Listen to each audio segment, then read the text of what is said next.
moms. Welcome to the Moms for America podcast this week. As always, I'm your host, Debbie Krolitis. Thank you for joining us. It's a pleasure every week to gather together to inspire, encourage, and educate each other in our journey through motherhood. We believe that liberty begins at home and that you, mama, you are raising the next generation of patriots. And what an incredible blessing that is for all of us as moms. So right at the top, I always want to invite everyone to sign up for our mom memo by visiting our website at momsforamerica.us.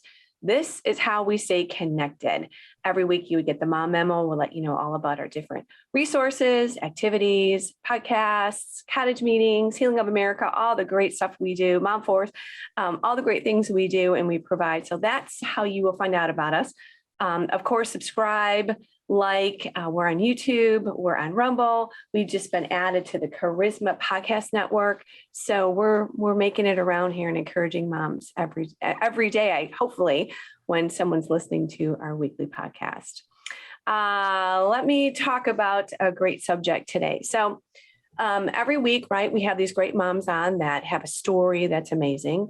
And I guess I want to just kind of say on the front end, some people might say, well, I'm not going to be the person that writes a book. I'm not the person that's going to run for office. I'm not the person that's going to discover this or that. But you know what? You are.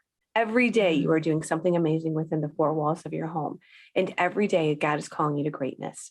So who knows what God has for us? And I just believe that when we hear from different moms and what they're doing, it kind of does something within us that, yes, I can do great things too.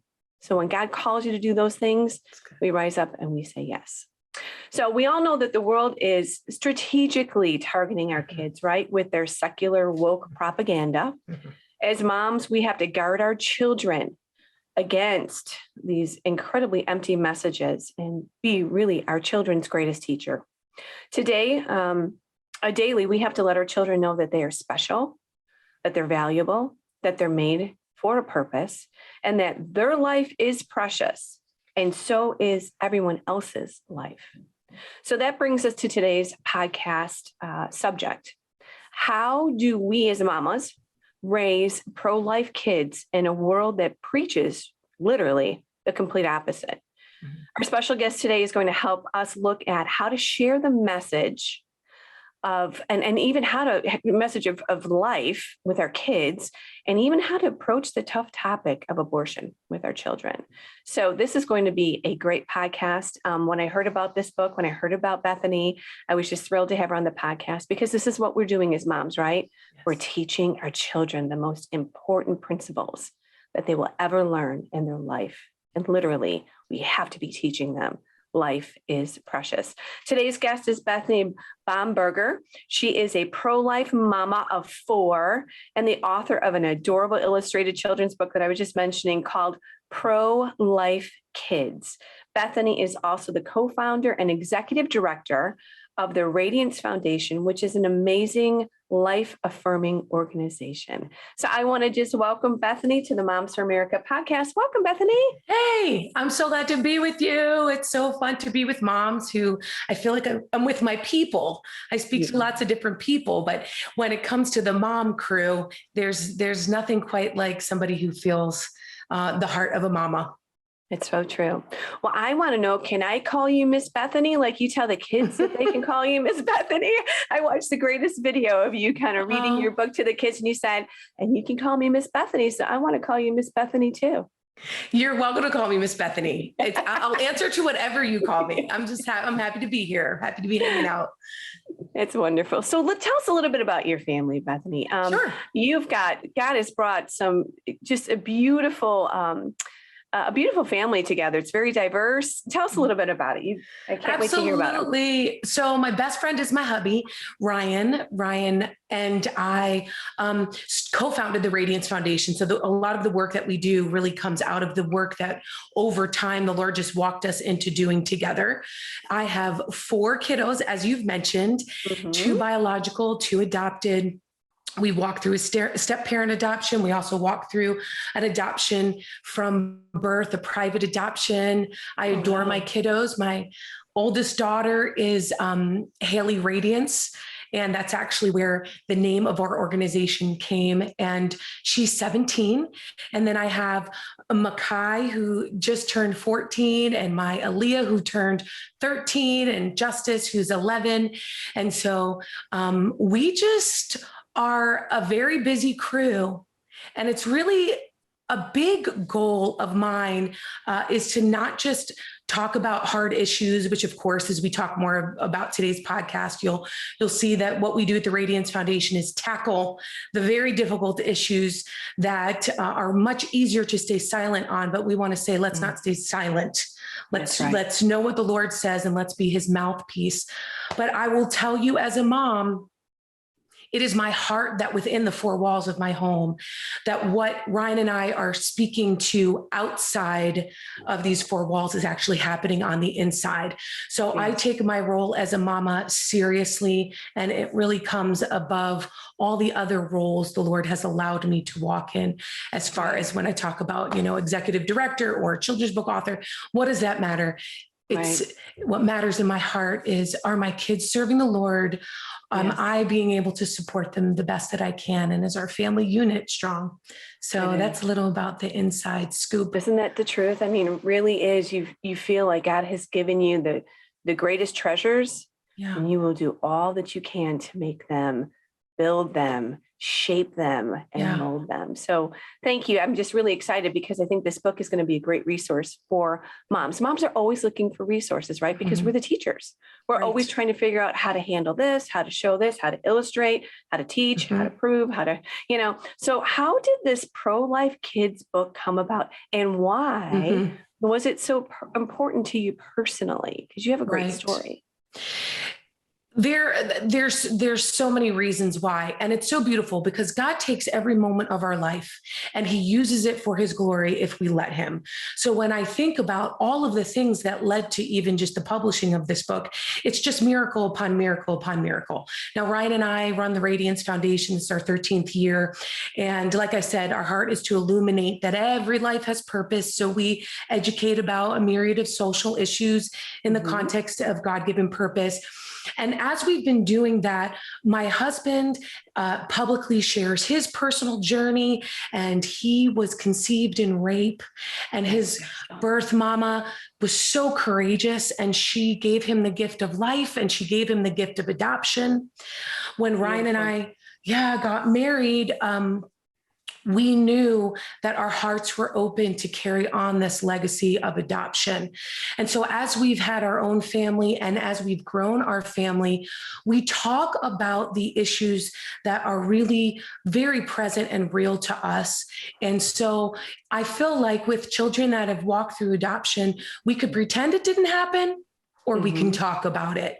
And so we've been very vocal about coming alongside of women who are choosing life, and even women who might be questioning what they want, but our heart is that women would really embrace the life affirming options of parenting and adoption. And so as a mama, but also as a teacher, just side note, I taught in the public schools for a decade and a half, and I taught in private schools. And now I've been a homeschool mama for, I can't believe, 17 years. Wow. But wonderful. I deeply believe that we can empower our children from very young ages to know what they believe and to stand up for what is right and what is good. And kids want to know the truth. I really believe that. And I think they're much more intuitive than we, give them credit than we give them, Yes. So you said it's time for me to write a book. I've got to have something that I can share and that others can read in their home. And the fact that you were a teacher, obviously you did such a cute job on it in that video I'm talking about with the kids. I mean, the importance of reading. Right? Absolutely. And how many really hard topics you can touch on when you put it in a book and it comes alive. One day I was with my family and we were just doing our morning family meeting, and I had been up early before them, and the Lord had sort of given me the text for the book. It came out in poetry. And as a teacher, that's how I think. And so it wasn't foreign for me to say, okay, how are we going to talk about this really difficult issue? And after I read it out loud, we all kind of sat there. My husband said, I think that might be a really great book. But my heart is that we would eliminate the fear that comes from talking about hard things. Yes. And replace it with a confidence that comes when you have the correct tools. Yes.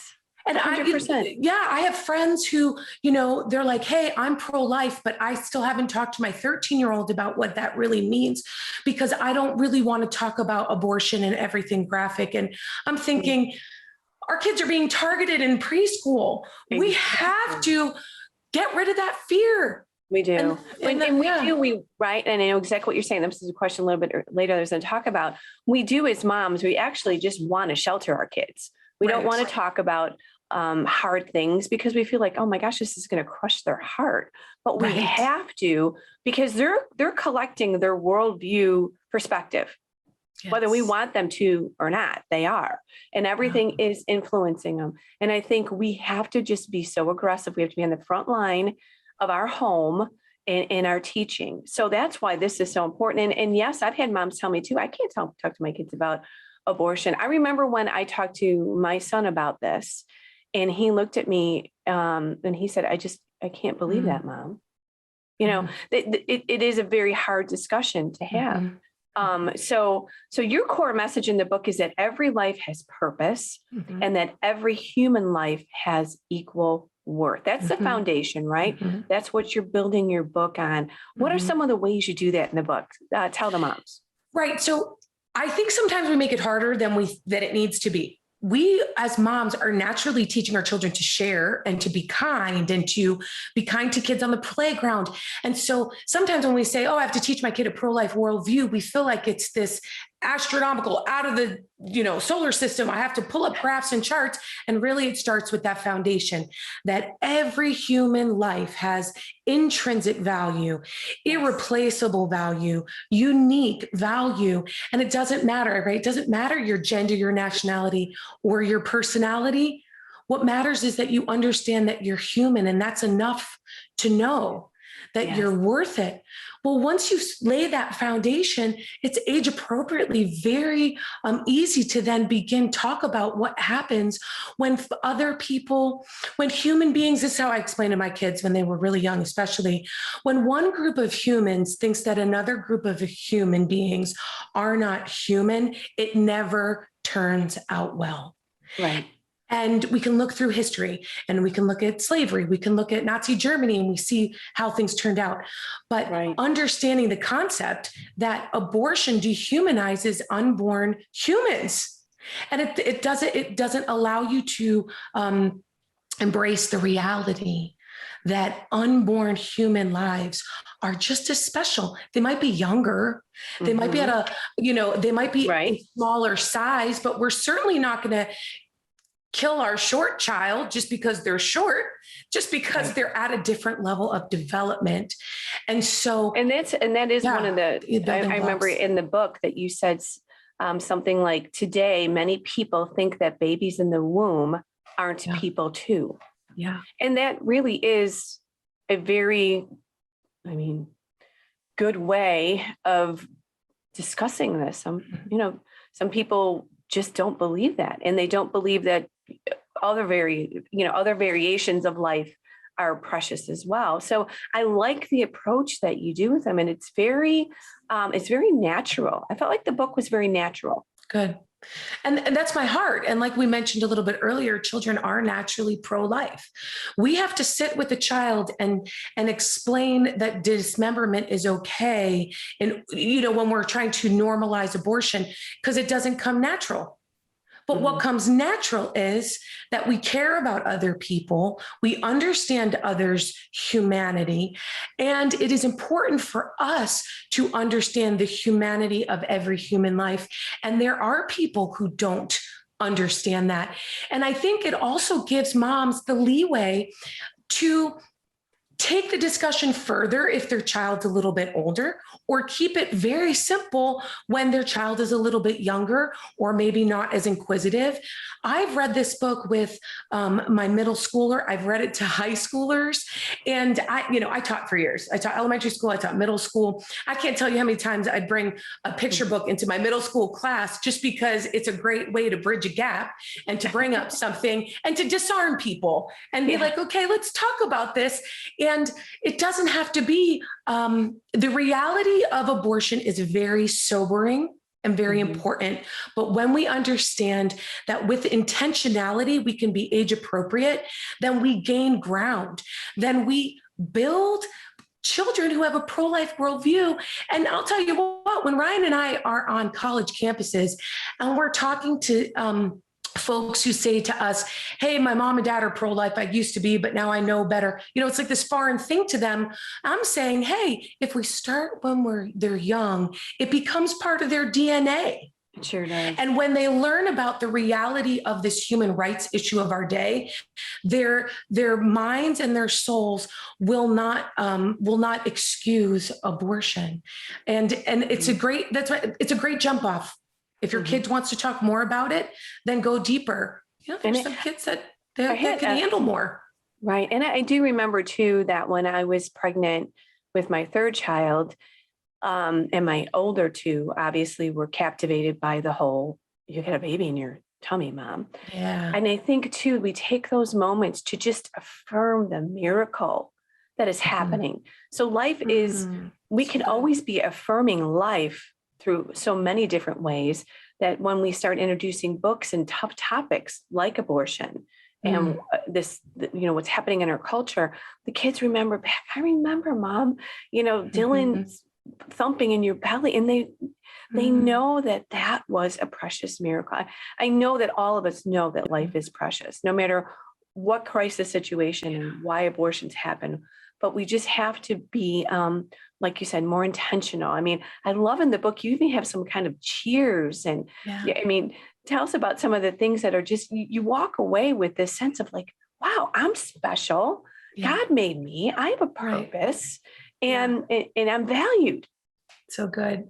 Well, we know that we are Christ's ambassadors. And so it's always helpful when children from a young age know that and can take ownership over their own voice and understand that they don't have to be, the leader of a movement, or they don't have to be on TV in order to have a voice and to speak life into other people. So my entire motivation and desire for this book is that children would see reflections of themselves. Now, Ed Kaler was my illustrator. Awesome miracle story. God brought us together. And I said, Ed, you're so talented. And this is an interesting book because it's not character centric, it's concept centric. And I want kiddos to open up this book and somehow in something see a reflection of themselves.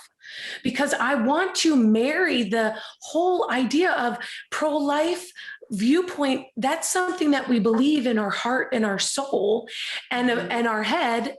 And when children especially feel a sense of ownership, then it takes, then it's harder to even keep them quiet. We almost have to be like, okay, when my kiddos, as they've grown up and we have, all the t-shirts and we sell pro-life kids gear and we have the other things that we sell that talk about end abortion now and things that are a little bit more, have been specific to different events.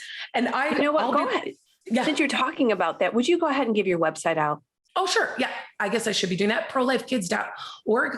Prolifekids.com is where you'll find specifically everything about the Pro-Life Kids Initiative. If you're looking for our bigger umbrella organization, it is the Radiance Foundation, and you can find us at radiance.life. And one of the things we have there is the store so that folks can wear these t-shirts and very easily communicate some messaging. And I just remember my kids being willing to wear really bold shirts because it was black and white. Of course we should end abortion now, when I would be like, well, maybe you should put a sweatshirt on, And when children understand at a heart level God's heart for these issues, it rings true for them.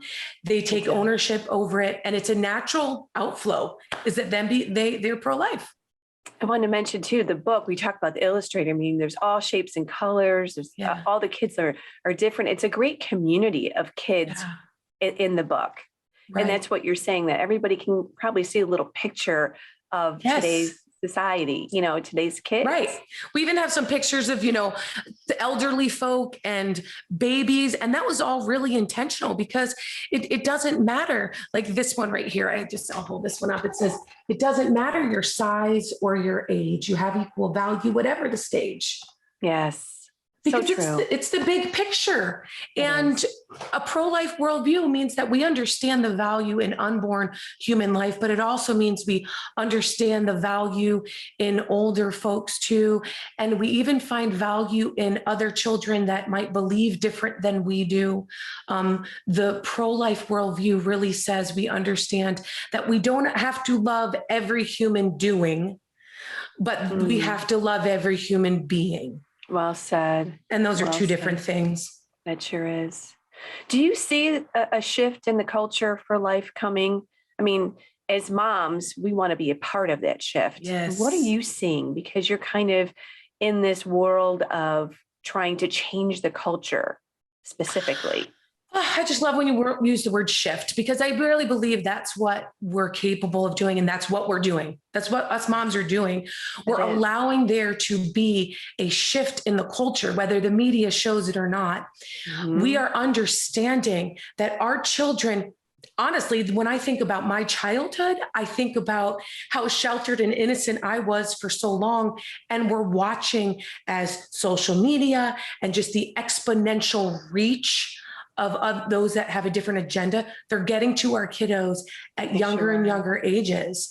And so we're realizing that, oh my goodness, maybe I thought I should parent the way I was parented, but this isn't working. Some things work, some things don't, but it's a good shake. Right. And the culture is so different now. It's so aggressive. The difference between my 24-year-old and my 17-year-old, right? You see the difference too.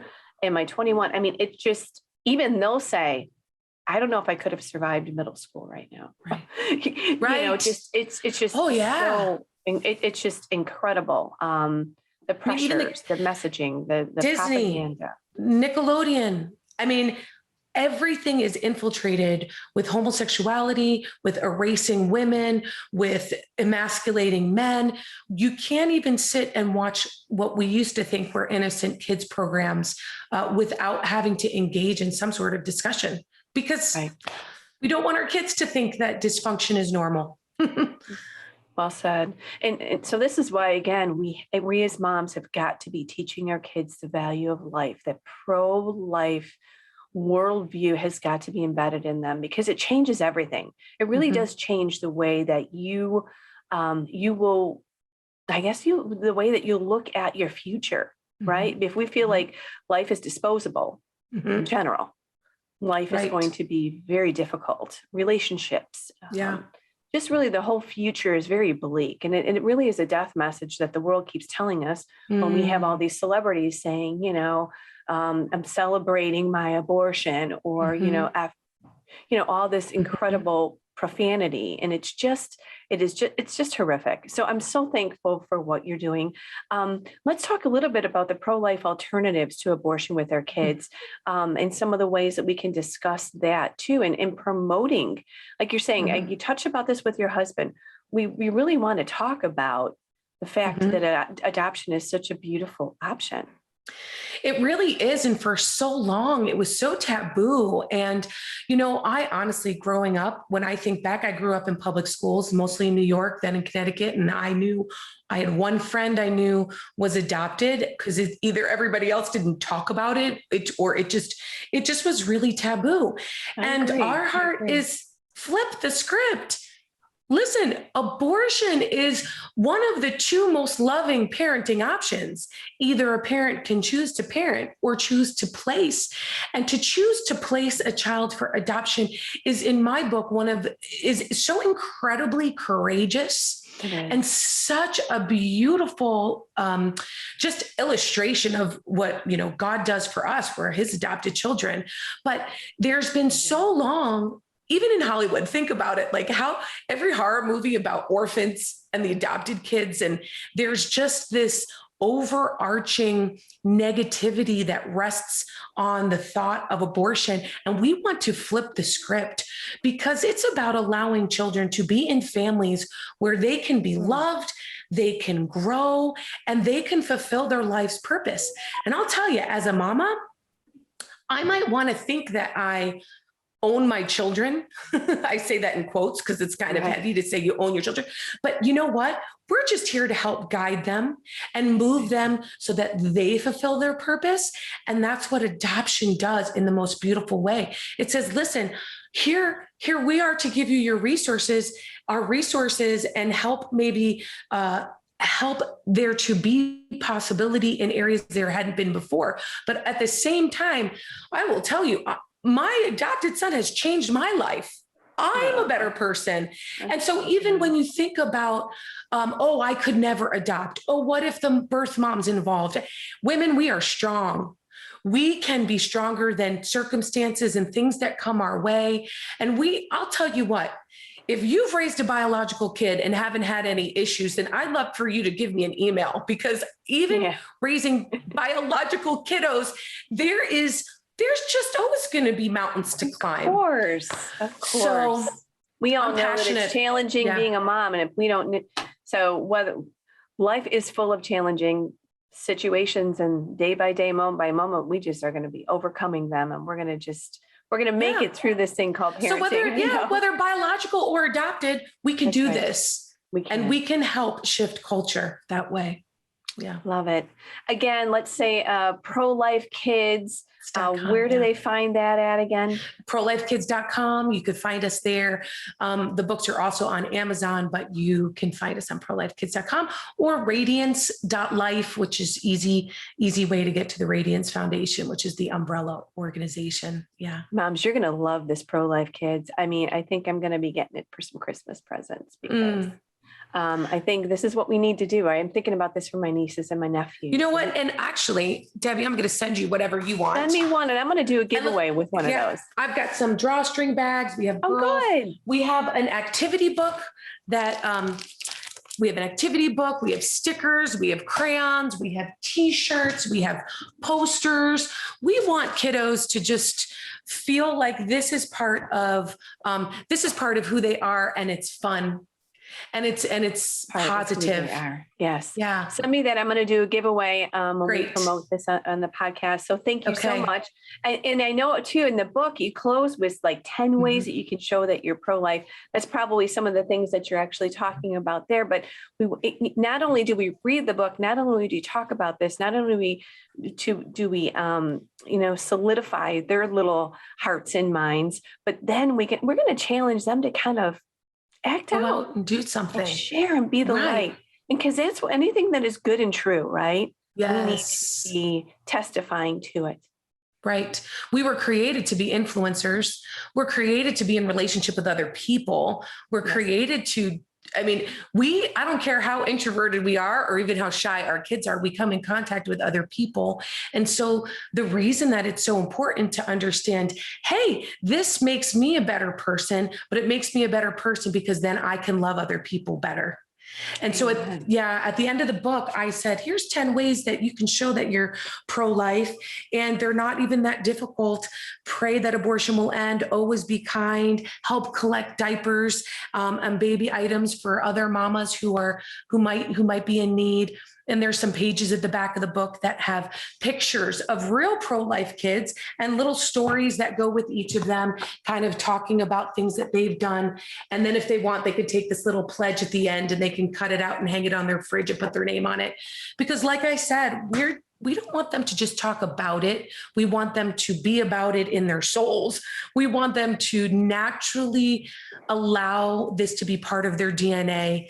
And as they grow up, they're the ones who are going to just keep impacting the world with this good news. It is good news. Bethany, thank you. I so appreciate you stopping by. I know our moms are going to love this. We're going to have this as a great resource, and God bless what you're doing. Awesome. Thank you. And we're cheering you on from over here too.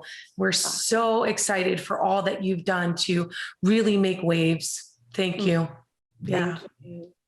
Well, moms, I think you're going to just absolutely want to get the Pro-Life Kids book and put that in your library at home.